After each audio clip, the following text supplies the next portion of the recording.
पश्चिम और मध्य भारत के कुछ हिस्सों में नए साल की पूर्व संध्या यानी 31 दिसंबर की शाम से बारिश की गतिविधियां शुरू हो सकती हैं। दरअसल एक ताज़ा पश्चिमी विक्षोभ 29 या 30 दिसंबर के आसपास पश्चिमी हिमालय के पास पहुंचने वाला है। ये मौसम प्रणाली बहुत जरूरी बारिश लाने की संभावना जता रही है। साल के आखिरी दिनों में कई राज्यों में बारिश की संभावना जताई गई है। 30 दिसंबर से 1 जनवरी तक तटीय तमिलनाडु में हल्की से मध्यम बारिश की संभावना है। वहीं उत्तर पश्चिम और आसपास के मध्य भारत यानी जम्मू और कश्मीर, हिमाचल प्रदेश, पंजाब, हरियाणा, उत्तर प्रदेश, उत्तराखंड, मध्य प्रदेश, छत्तीसगढ़, गुजरात, राजस्थान, महाराष्ट्र और गोवा में 30 दिसंबर से 2 जनवरी के दौरान हल्की बारिश हो सकती है। दरअसल निचले स्तर की पूर्वी हवाओं के साथ इस ताज़ा पश्चिमी विक्षोभ के संपर्क से जम्मू कश्मीर, हिमाचल प्रदेश और उत्तराखंड में बारिश और बर्फबारी होने की उम्मीद है। पश्चिमी राजस्थान, पश्चिमी मध्य प्रदेश, पश्चिमी उत्तर प्रदेश के कुछ हिस्सों और दिल्ली और एनसीआर में 1 या 2 स्थानों पर छिटपुट बारिश हो सकती है। इन राज्यों में बारिश की तीव्रता अलग अलग होने की संभावना है। हालांकि पहाड़ी इलाकों में भारी बारिश होने का अनुमान है। इस वक्त की बड़ी खबर नई दिल्ली से, जहां ट्रांसजेंडर बनकर ई रिक्शा चालक से पैसे छीनने वाले शख्स को पुलिस ने गिरफ्तार कर लिया है। मामला उत्तरी दिल्ली का है। यहां दीपक उर्फ शिवानी नामक नकली ट्रांसजेंडर को पुलिस ने चांदनी चौक मेट्रो स्टेशन से गिरफ्तार किया है। डिप्टी कमिश्नर मनोज कुमार ने बताया कि दीपक मूल रूप से उत्तर प्रदेश के मेरठ का रहने वाला है। उसे स्कूल से निकाल दिया गया था, जिसके बाद वो नौकरी के लिए दिल्ली के यमुना बाजार इलाके में आकर रहने लगा। उसे नशा करने की भी लत है। पैसा कमाने के लिए उसने लोगों की जेब काटना और उन्हें लूटना शुरू कर दिया। ज्यादातर वो भीड़ भाड़ वाले इलाकों में ही घूमता रहता है, क्योंकि वहाँ वो आसानी से लोगों की जेब काट लेता है। महिलाओं के गहने और पर्स पर भी वो हाथ साफ कर देता है।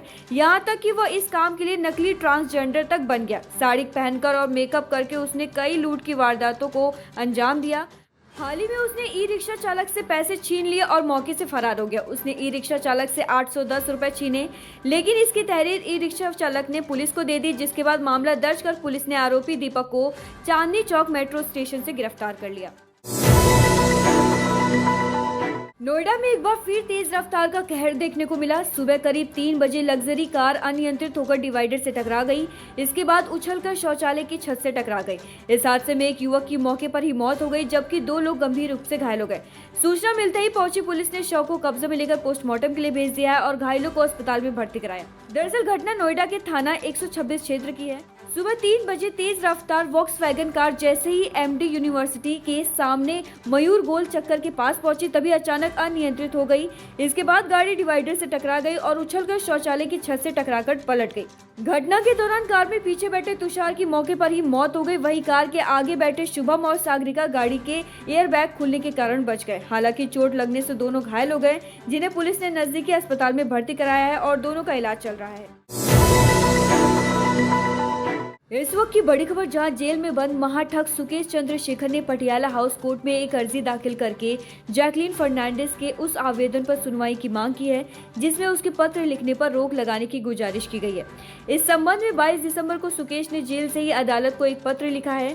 सुकेश ने अदालत में दिए गए प्रार्थना पत्र में लिखा है कि ECIR 54/21 मामले में उसकी सह आरोपी जैकलीन फर्नांडिस ने उसके खिलाफ जो आवेदन किया है, ये प्रार्थना पत्र उसी मामले के संबंध में दायर किया जा रहा है, जो अदालत में अब 17 जनवरी 2024 को सूचीबद्ध है।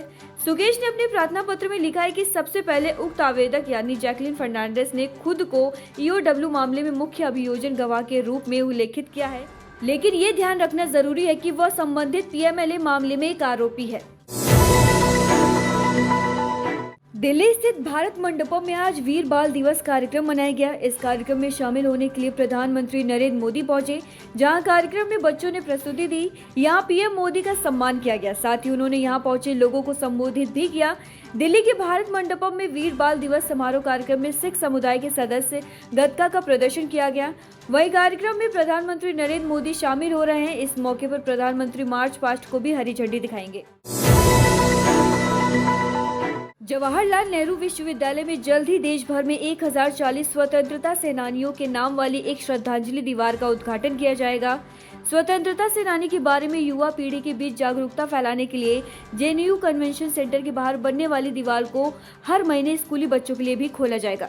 चक्र फाउंडेशन इसके निर्माण का प्रभारी है। दीवार को एक पुरानी फाइल के रूप में आकार दिया जाएगा। इसमें भारत माता की मूर्ति के साथ संगमरमर ग्रेनाइट पट्टिकाओं पर स्वतंत्रता सेनानी के नाम उकेरे जाएंगे। साथ ही इसके केंद्र में 100 फीट ऊंचा राष्ट्रीय ध्वज लगाया जाएगा।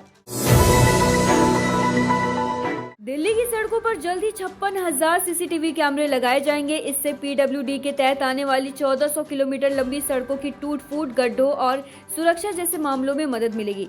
योजना के तहत 1400 किलोमीटर लंबी सड़कों के दोनों ओर 100 मीटर की दूरी पर 2-2 सीसीटीवी कैमरे लगाए जाने हैं। इसके लिए विभाग ने प्रक्रिया शुरू कर दी है। कैमरों को लगाने के लिए लोक निर्माण विभाग ने सर्वे भी शुरू कर दिया है। दिल्ली के स्वास्थ्य मंत्री सौरभ भारद्वाज ने कोरोना को लेकर नया अपडेट दिया है। उन्होंने कहा कि राष्ट्रीय राजधानी में हर दिन कोविड-19 के औसतन 3 से 4 नए मामले सामने आ रहे हैं और सरकार कोरोना वायरस संक्रमण से संभावित प्रसार से लड़ने के लिए पूरी तरह से तैयार है। देश में रविवार तक कोरोना वायरस के उप स्वरूप JN1 के 63 मामले सामने आए हैं, जिनमें से 34 मामले गोवा से सामने आए हैं। दिल्ली में आज कांग्रेस मुख्यालय में स्ट्रेटेजी बैठक हुई, जहां लोकसभा चुनाव को लेकर ये स्ट्रेटेजी बैठक की गई, जिसमें कांग्रेस अध्यक्ष मल्लिकार्जुन खड़गे, राहुल गांधी मौजूद रहे। इसके साथ ही 3 राज्यों को लेकर अलग अलग बैठकें होंगी, जहां पहली बैठक 12 बजे बिहार के नेताओं के साथ हुई और दूसरी बैठक 3:30 बजे जम्मू कश्मीर के नेताओं के साथ और शाम 5 बजे पंजाब के नेताओं के साथ बैठक होगी। दिल्ली NCR में ठंड बढ़ गई है। ठंड के साथ साथ कोहरे ने सबकी परेशानी भी बढ़ा दी है। आज सुबह से ही दिल्ली, नोएडा में घना कोहरा छाया हुआ है। कोहरे की वजह से कई जगहों पर विजिबिलिटी 0 के आसपास पहुंच गई है। बता दें कि सड़कों पर गाड़ियों की और पटरियों पर ट्रेनों की रफ्तार भी थम गई है। कई फ्लाइटों को भी डाइवर्ट करना पड़ा। वहीं मौसम विभाग ने दिल्ली में आज और कल कोहरे का ऑरेंज अलर्ट जारी कर दिया है। मौसम विभाग ने घर से निकलने समय लोगों को सावधान रहने की सलाह भी दी है। 2 दिनों के बाद धीरे धीरे कोहरा कम होगा, लेकिन 28 दिसंबर को भी मध्यम कोहरा रह सकता है।